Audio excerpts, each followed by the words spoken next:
चर्चेला काय ते समाज म्हणून आले, त्यांनी आधी सांगताना सांगितलं मी सरकार, मीच विचारलं मी सरकार म्हणून आला तर काय, तर ते आधी हा म्हणले, नंतर म्हणलं नाही मी समाज म्हणून मला जेवढे प्रयत्न करता येईल तेवढे मी करतो आणि बंदार आड फेराआड काही करत नाही मी चर्चा. ते आता तुमच्यासमोर आधी तुम्हाला बोललेलं आणि मग सुरू केली चर्चा, कारण समाजात समज गैरसमज अजिबात नको, कारण मी ते तसं वागत पण नाही.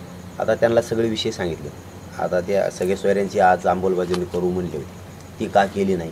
गुन्हे मागे घेण्याच्या बाबतचं होण्याऐवजी जास्त गुन्हे वाढायला लागलेत राज्यभरात. गॅजेट घेतो म्हणले होते हैदराबादचं, ते का घेतलं नाही. आता ते म्हणले मी जाऊन करतो, ते करतील नाही करतील, ते समाज म्हणून प्रयत्न करायला लागलेत म्हणल्यानंतर त्यांना दिवससुद्धा देणार नाहीत आता आम्ही चव्हाण साहेबांकडे. पण आता आमची फसवणूक झाली हे त्यांना मी ठासून सांगितलं. जाणून बुजून गृहमंत्र्यांनी खोटे केसेस गुन्हा दाखल करायला लावले, सगळ्या सोयीची अंमलबजावणी होऊ दिली नाही, शिंदे साहेबांनी केली नाही, ही फसवणूक झाली. त्यामुळे 24 तारखेला आम्ही 24 तारखेला बैठक लावली महाराष्ट्राची. आपल्याला पुढची दिशा काय ठरवायची मराठ्यांनी